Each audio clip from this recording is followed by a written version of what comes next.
London में नवाज शरीफ की ज़ेर सदारत लीगी रहनुमाओं का इजलास, इलेक्शन की तैयारी, मरियम नवाज की वापसी के इंतजामात और दीगर उमूर पर गुफ्तगू। इजलास में मरियम नवाज, राना सनाउल्लाह और जावेद लतीफ़ की शिरकत। पंजाब और खैबर पख्तूनख्वा में इलेक्शन मुहिम की क़यादत कौन करेगा, इस सवाल पर नवाज शरीफ का फौरी जवाब देने से गुरेज। कहा, गैर मुतनाज़ शख्स की तैनाती को मुतनाज़ा बनाना PTI का मंशूर है।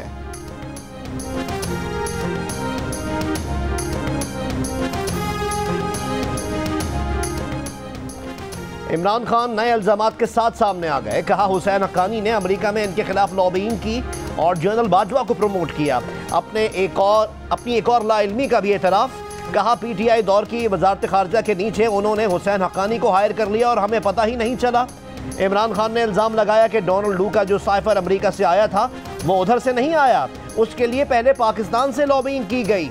इमरान खान ने पंजाब से निगरां वजारत आला के लिए दो नामों में से एक को आसिफ अली जरदारी और एक को शहबाज शरीफ का फ्रंटमैन भी करार दे दिया। कहा, इन दो में से एक आदमी इनके खिलाफ रजीम चेंज की साजिश में मुलव्विस था। इलेक्शन कमीशन ऐसा आदमी लगाएगा तो कबूल नहीं करेंगे।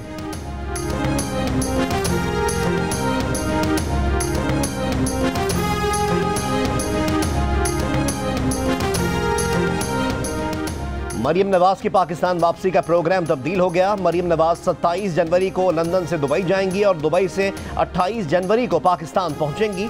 वजीर दाखिला राना सनाउल्लाह की बातचीत।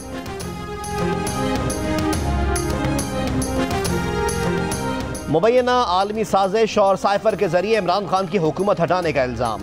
सुप्रीम कोर्ट ने तहकीकात के लिए दायर चैम्बर अपीलें समाअत के लिए मुकर्रर कर दी। समाअत जस्टिस सरदार तारिक मसूद 24 जनवरी को करेंगे। इससे कबल रजिस्ट्रार सुप्रीम कोर्ट ने मुख्तलिफ एतराज़ात आयद करते हुए दरख्वास्तें वापस कर दी थी। इमरान खान भी तो ज़कात और खैरात के और चंदे के पैसों का कोई हिसाब दे, उसका हिसाब कौन लेगा? 4 साल हो गए हैं ये सवाल करते हुए, कोई ज़कात दे पैसे खा गए, दस से सानू कितने कीते गए नहीं। ये भी तो उनसे पूछे कोई। वो इम्तियाज़ हैदरी कौन है जिसकी कंपनी में उन्होंने पैसे लगाए हुए हैं? वो मस्कत में ज़मीन और जो क्लाइमेट बॉन्ड जो है तुमने फ्रांस में लिए हुए हैं, उनका कोई हिसाब तो दो। 3-3 साल जो है बैलेंस शीट नहीं बना देते तुम, और लोगों के खैरात के पैसे हैं। शौकत खानम हॉस्पिटल के खैराती फंड्स रियल एस्टेट में लगाए, गवाए। ख्वाजा आसिफ का इल्ज़ाम। इमरान खान का ख्वाजा आसिफ पर हर जाने का मुकदमा। समाअत में इमरान ने मान लिया कि पैसे लगाए, नहीं माना कि गवाए। बोले $3 मिलियन निकाले, रियल एस्टेट में लगाए, वापस कर दिए, बात खत्म। ख्वाजा आसिफ के वकील बोले, खत्म नहीं, अभी तो बात शुरू हुई है। इमरान खान समाअत के लिए वीडियो लिंक पर थे। ख्वाजा आसिफ के वकील ने कहा, अगली समाअत पर 2 घंटे दे दें, जिरह मुकम्मल कर लेंगे। इमरान बोले, इधर उधर के सवाल के बजाय सच पर आए तो मामला जल्दी खत्म हो सकता है। ख्वाजा आसिफ पर 10 अरब रुपए हर्जाना केस में बार बार इल्तवा मांगने पर इमरान खान 2 जुर्माने भर चुके हैं। आज भी जज से कहा, अगली समाअत के लिए शेड्यूल देखकर बताएंगे कि वो कब मिल सकते हैं।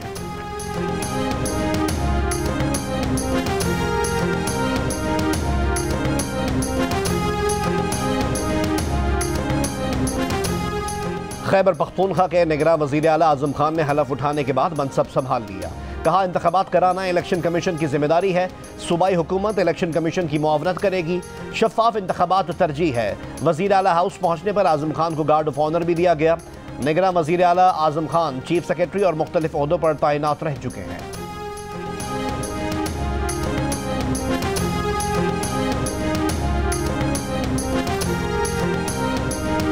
पंजाब का निगरां वज़ीर आला कौन होगा, फैसला अब इलेक्शन कमीशन करेगा। हुकूमत और अपोजिशन ने अपने 2 नाम इलेक्शन कमीशन के पास भिजवा दिए। चीफ इलेक्शन कमिश्नर ने आज अहम इजलास तलब कर लिया। ज़राए के मुताबिक इलेक्शन कमीशन निगरां वज़ीर आला का ऐलान आज ही करेगा। हुकूमती इत्तेहाद ने अहमद नवाज सुखैर और नवीद अकरम, जबकि अपोजिशन ने मोहसिन रजा नकवी और आहद चीमा को नामजद कर रखा है। परवेज इलाही पहले ही कह चुके हैं कि वो इलेक्शन कमीशन का बनाया गया वज़ीर आला तस्लीम नहीं करेंगे, इसके खिलाफ अदालत जाएंगे। मेयर कराची के लिए जोड़ तोड़ जारी। तहरीक इंसाफ और जमात इस्लामी के वफूद की मुलाकात, लेकिन ज़राए के मुताबिक तहरीक इंसाफ ने जमात इस्लामी को हौसला अफजा जवाब नहीं दिया। दोनों जमातों ने बल्दियाती इलेक्शन के नताइज के मामले पर 4 रुकनी कमेटी बना दी है। कमेटी दोनों जमातों के फॉर्म 11 देखकर नताइज पर मुत्तफ़िका मौक़िफ़ देगी। मीडिया से गुफ्तगू में हाफिज नईम ने कहा कि मुत्तफ़िका मेयर की दरख्वास्त लेकर तहरीक इंसाफ के पास आए हैं। पीपल्स पार्टी मेयर लाने की पोजीशन में नहीं है। अली जैदी ने कहा, जरदारी माफिया ने कराची के लोगों के लिए ऐसा कुछ नहीं किया कि कराची के लोग उन्हें वोट दें।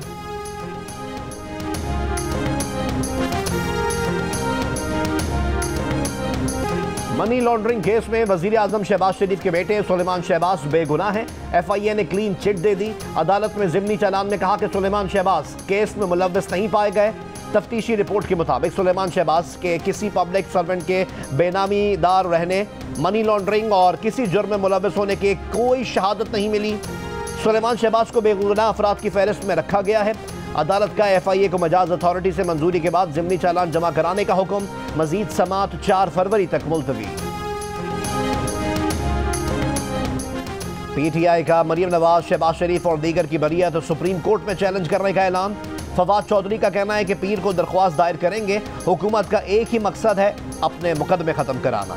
सुलेमान शहबाज को क्लीन चिट मिलना उसी सिलसिले की कड़ी है। PTI अरकान के इस्तीफों की मंजूरी। अदालत में चैलेंज करने का कोई इरादा नहीं। इस वक्त 64% नशिस्तें खाली हो चुकी हैं। इंतखाबात की मंजिल अब करीब है। निगरान वज़ीर आला पंजाब के लिए बोले, उम्मीद है इलेक्शन कमीशन शरीफ और जरदारी के फ्रंटमैन के बजाय बेहतर नाम का इंतखाब करे। सरगोधा से नून लीग के रहनुमा पीर अमीनुल हसनात तहरीक इंसाफ में शामिल हो गए। फवाद चौधरी ने कहा कि नॉर्थ पंजाब से नून लीग का पहले ही सफाया हो चुका था। रही सही कसर आज पूरी हो गई। बंद कमरों में फैसलों से मुल्क में सियासी सूरत हाल खराब हुई। इस्तीफों पर बातचीत के मामलात पर कहा कि स्पीकर कौमी असम्बली राजा परवेज अशरफ ने अपने कमरे में सुरंग बनाई हुई है। इनसे मुलाकात के लिए जाते हैं तो वो सुरंग से निकल जाते हैं। राना सनाउल्लाह ने रद्द-ए-अमल देते हुए कहा कि पीर अमीनुल हसनात मुस्लिम लीग नून का टिकट ना मिलने के बाद पार्टी में गैर फाल हो चुके थे। कोयटा में बलूचिस्तान पीस फोरम के ज़ेर एहतमाम कौमी डायलॉग का एहतमाम। साबिक सेनेटर मुस्तफ़ा नवाज खोकर ने कहा, पार्लियामेंट किसी को एक्सटेंशन देने के लिए फौरी इकट्ठी हो सकती है तो मसाइल के हल के लिए क्यों नहीं। साबिक वजीर खजाना मिफ्ता इस्माइल बोले, नहीं पता कि मसाइल कैसे हल होंगे, मगर इन मसाइल का हल निकालना है। सब सियासी जमातें और स्टेक होल्डर्स इन मसाइल का हल निकालेंगे। साबिक वजीर आजम शाहिद खाकान अब्बासी ने कहा, सियासी मसाइल का हल आईन में मौजूद है। अवाम की आवाज़ को दबाया नहीं जा सकता। अवाम के बाहर निकलने से पहले मसाइल हल करना होते हैं। साबिक सदर PFUJ शहजादा जुल्फ़िकार ने कहा कि बलूचिस्तान में जो कुछ हो रहा है सब इसके जिम्मेदार हैं। नवाब असलम रईसानी ने कहा, वफाक उस वक्त मजबूत होगा जब वफाकी इकाइयाँ मजबूत होंगी। हमें यह देखना है कि क्या हमारे पास इख्तियार है कि पाकिस्तान का नया तस्वुर कर सकें। नवाब लश्करी रईसानी बोले, सियासत और पार्लियामेंट में भी दखल अंदाजी होती रही है। सुलेमान शहबाज ने कहा है कि उन्होंने मिफ्ता इस्माइल को जोकर नहीं कहा था, जोकर तहरीक इंसाफ के आखिरी 3 वज़ीर खजाना को कहा था। क्या सुलेमान शहबाज ने उन लोगों को जोकर कहा था? तहरीक इंसाफ दौर के आखिरी 3 वज़ीर खजाना हाफिज शेख, हम्माद अजहर और शौकत तरीन थे। अदालत में पेशी के मौके पर सुलेमान शहबाज से मीडिया ने पूछा कि क्या आखिरी 3 वज़ीरा में मिफ्ता इस्माइल भी शामिल थे, तो सुलेमान शहबाज बोले, उन्होंने किसी का नाम नहीं लिया था। सुलेमान शहबाज ने गुज़िश्ता दिनों ट्वीट में कहा था कि आखिरी 3 वज़ीर खजाना जोकर थे।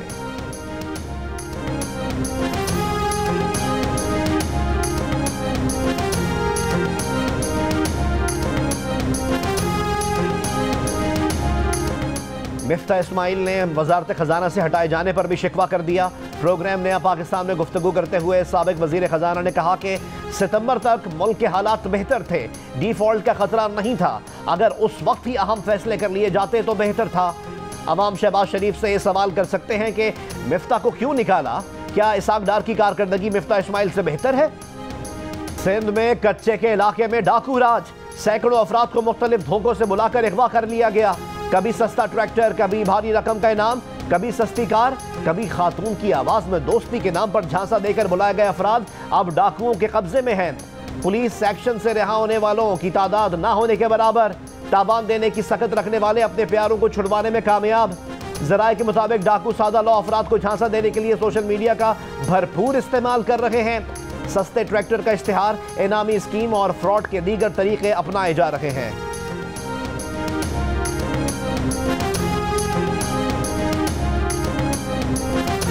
बाड़ों में कच्चे के इलाके में डाकुओं के खिलाफ पुलिस ऑपरेशन जारी।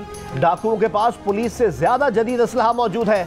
एसएसपी तनवीर तुनियो ने जियो न्यूज को बताया कि डाकुओं के हथियारों की रेंज 3 किलोमीटर और पुलिस के हथियारों की रेंज 500 मीटर है। ड्रोन समेत जदीद हथियार अगले माह तक आ जाएंगे। डाकुओं के खिलाफ भरपूर कार्रवाई अगले 2 माह में की जाएगी। डाकुओं का मसला 30 साल पुराना है। कश्मोर, राजनपुर और घोटकी के कच्चे के इलाके में डाकू मौजूद हैं। डाकुओं ने अगवा का रिवायती तरीका तर्क कर दिया है।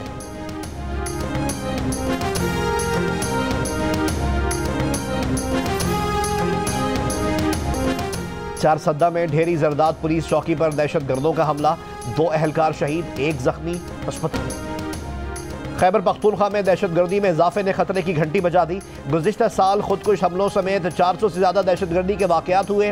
जदीद असलहे से लैस दहशतगर्दों ने पुलिस थानों और CTD दफातर पर हमले किए। दहशतगर्द कार्रवाइयों में जदीद तरीन अमरीकी असलहे के इस्तेमाल का भी इंकशाफ। IG खैबर पख्तूनख्वा के मुताबिक अफगान हुकूमत की तब्दीली के बाद अमरीका का छोड़ा हुआ जदीद असलहा खैबर पख्तूनख्वा में सिक्योरिटी फोर्सेस के खिलाफ इस्तेमाल हो रहा है। टंडोला यार में गुर्बत और महंगाई से तंग बीवी की खुदकुशी के बाद 2 रोज बाद उसके शौहर ने भी खुदकुशी कर ली।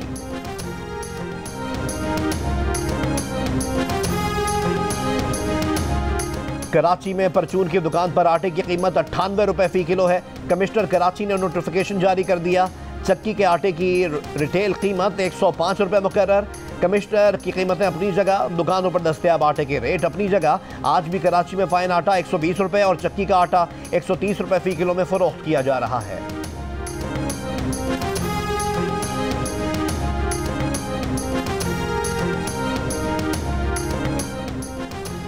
नून लीग के साबिक रहनुमा नवाज शरीफ के साबिक दस्तेराज चौधरी निसार अली खान का कौमी असम्बली और सूबाई असम्बली का इलेक्शन आज़ादाना हैसियत में लड़ने का ऐलान। जियो न्यूज़ के प्रोग्राम जरगा में कहा कि नून लीग से राब्ते अब भी हैं, लेकिन पार्टी में शमूलियत का फैसला इंतखाबात के बाद करेंगे। इमरान से दोस्ती ज़रूर है, लेकिन तहरीक इंसाफ में शामिल हुए तो दोस्ती का ताल्लुक मुतासर हो सकता है। इंटरव्यू देखिए इतवार की रात 10:05 पर जियो न्यूज़ के प्रोग्राम जरगा में।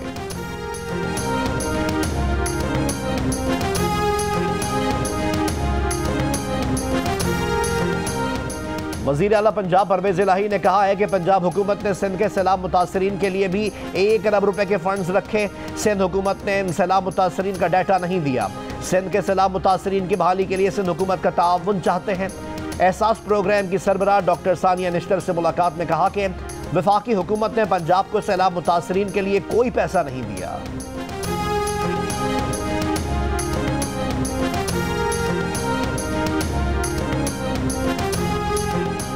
शिमाली बलोचिस्तान में बारिश और बर्फबारी का सिलसिला थमने के बाद खून जमा देने वाली सर्दी का राज है। कौमी शाहराहों पर रोड क्लियरेंस ऑपरेशन मुकम्मल। किला अब्दुल्ला, चमन पेशीन, किला सैफुल्ला और ज़ियारत के बाला इलाकों की राब्ता सड़कें अब भी मुतासर। शदीद सर्द मौसम में लोगों की बड़ी तादाद घरों में महसूर। गिलगित बल्तिस्तान और खैबर पख्तूनख्वा के पहाड़ों पर भी बर्फबारी जारी। लोअर दीर के बाला इलाकों में बर्फबारी से राब्ता सड़कें बंद। आज़ाद कश्मीर के बाला इलाकों में भी बर्फबारी का सिलसिला वक्फे से जारी है। मलका कोसार मरी में भी बर्फबारी, दर्जा हरारत -5 तक गिर गया। आज सबसे कम दर्जा हरारत लह में -14, अस्तोर -9, हुंजा -7 और कल्लात में -5 डिग्री सेंटीग्रेड रिकॉर्ड किया गया।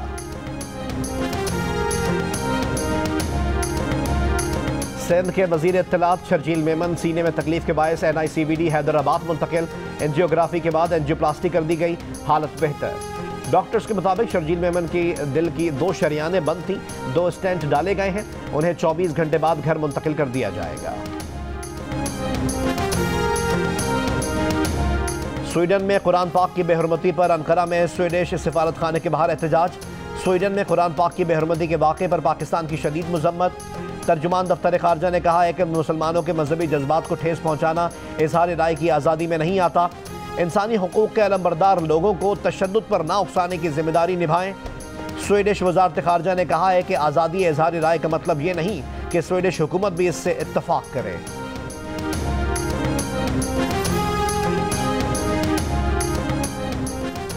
दो 2002 में गुजरात के मुस्लिम कुश फसादात में नरेंद्र मोदी का हाथ था। BBC की दस्तावेजी फिल्म में पेश की गई बरतानिया की खुफिया रिपोर्ट में इंकशाफ। BBC की दस्तावेजी फिल्म भारत को बर्दाश्त न हुई और उसे प्रोपेगेंडा करार देकर भारत में उस पर पाबंदी लगा दी गई।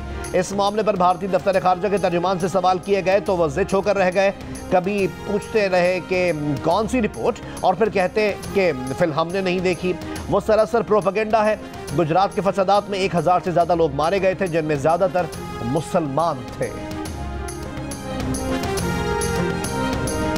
और पाकिस्तान और दुनिया भर में तहलका मचाने वाली blockbuster film the legend of Maula Jatt ने अपने कामयाब सफर के 100 दिन मुकम्मल कर लिए हैं।